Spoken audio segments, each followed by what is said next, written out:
Pernah nggak sih ngerasa kepala kayak udah jadi bubur setelah berjam-jam nge-scroll timeline? Fenomena ini yang lagi ngetrend disebut brain rot atau pembusukan otak. Rasanya kok modern banget ya. Tapi gimana kalau solusinya justru datang dari kebijaksanaan yang umurnya udah ratusan tahun? Yuk kita bedah bareng-bareng gimana masalah baru ini ternyata akarnya ada di pertanyaan yang udah tua banget. Oke, kita mulai dari yang paling baru dulu ya. Di tahun 2024, Oxford menobatkan brain rot sebagai kata pilihan tahun ini. Kerennya, istilah ini ngalahin istilah-istilah viral lainnya. Ini nunjukin banget betapa masalah ini udah jadi bagian dari obrolan kita sehari-hari. Jadi, apa sih sebenarnya brain rot itu? Menurut definisi resminya, ini tuh kemunduran kondisi mental kita gara-gara kebanyakan nonton atau baca konten yang, ya gitu deh, nggak menantang buat pikir. Dan yang digarisbawahi di sini tuh konten online, sesuatu yang kita hadapi ya setiap hari kan? Coba cek, ada yang kedengeran familiar nggak? Gejalanya tuh kayak ngerasa cemas kalau jauh dari HP, susah fokus sama satu hal, atau ngerasa capek pikiran. Intinya sih, itu perasaan pas dunia nyata, jadi kerasa lebih ngebosenin dibanding dunia digital yang serba cepat. Dan ini bukan cuma perasaan loh, angkanya beneran ada. Rata-rata anak muda dewasa itu ngabisin 6,5 jam online setiap hari. Coba deh bayangin, itu kan sama aja kayak waktu tidur semalaman penuh, tapi dipakai buat terpapar konten yang berpotensi bikin brain rot. Nah, salah satu biang keladinya itu doom scrolling. Ini loh kebiasaan nge-scroll berita buruk atau konten negatif tanpa henti. Misalnya terus-terusan baca komen-komen negatif soal satu isu. Kata kuncinya di sini kompulsif. Kita tuh sadar ini nggak bagus, tapi kok ya susah banget berhentinya. Jadi, brain rot ini kan kayaknya masalah anak zaman sekarang banget ya. Tapi pencarian solusinya itu justru bawa kita ke pertanyaan yang udah tua banget. Gimana sih caranya ngejalanin hidup yang baik? Gimana caranya kita nemuin ketenangan di tengah dunia yang serba riuh ini? Nah, dari sini kita masuk ke ide yang lebih gede lagi, yaitu soal kesejahteraan psikologis. Dan yang menarik, ternyata nih cara mendefinisikan apa itu hidup yang baik, itu nggak cuma satu loh, apalagi kalau kita coba lihat dari kacamata selain kacamata barat. Kebanyakan riset modern tentang kesejahteraan itu fokusnya ke model Eurocentris yang asalnya dari pemikiran Eropa dan Amerika Utara. Tapi penelitian kayak yang di Journal of Muslim Mental Health ini, mereka coba gali dari sudut pandang yang beda, yang akarnya dari tradisi intelektual Islam yang kaya banget. Nah, slide ini perbandingannya menarik banget. Di satu sisi, model barat itu seringnya nekenin soal kemandirian individu, soal nerima diri sendiri. Di sisi lain, perspektif Islami fokusnya ke tujuan yang lebih tinggi, soal sabar, syukur, dan kesejahteraan bersama. Ini tuh pergeseran yang fundamental banget, dari fokus ke saya jadi ke kita dan Tuhan. Kutipan ini ngejelasin semuanya. Bedanya itu di cakupannya.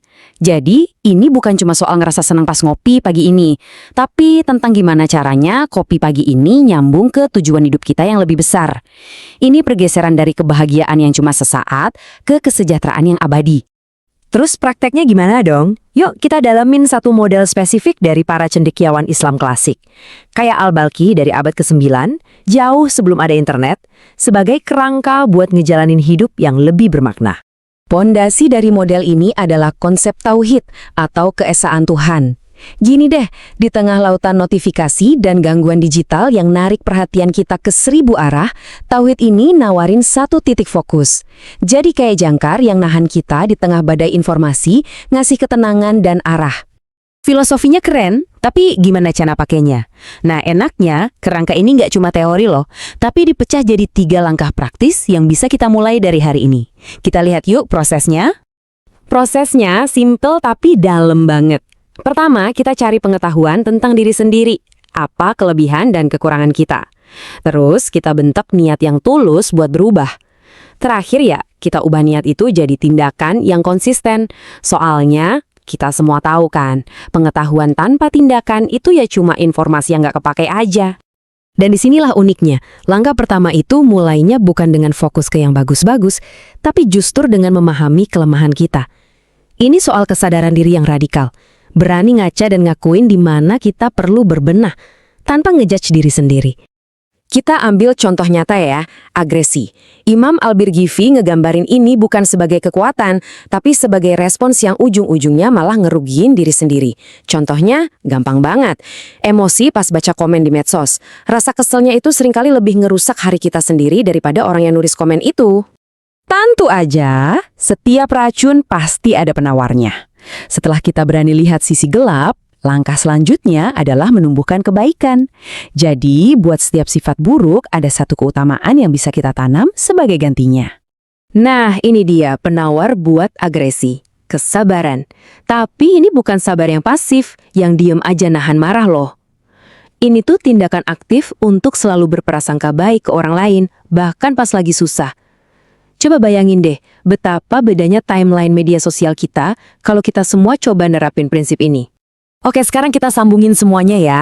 Kita udah ngobrolin soal kebijaksanaan dari ratusan tahun lalu, tapi gimana caranya semua ini bener-bener bisa bantu kita ngatasin masalah yang kekinian banget, brain rot. Nah, ini dia pertanyaan utamanya. Gimana caranya tulisan dari zaman baheula, zaman orang masih naik onta, bisa ngasih solusi buat masalah yang disebabin sama TikTok dan feed berita yang gak ada habisnya? Jadi, ini dia intinya. Pas kepala kita rasanya mau meledak kebanyakan info, Tauhid ngasih satu fokus biar tenang. Pas kita ngerasa mati rasa gara-gara konten receh, kerangka ini ngajak kita buat aktif nanam kesabaran. Dan pas kita kejebak scrolling tanpa tujuan, model ini nyuruh kita buat bertindak dengan niat. Ini soal ngubah hidup dari yang tadinya cuma nonton doang, jadi ikut berpartisipasi aktif. Jadi, ini ninggalin kita sama satu pertanyaan buat direnungin. Di tengah kebisingan digital yang gak pernah berhenti, kita semua butuh jangkar. Kerangka kuno ini nawarin salah satu petanya.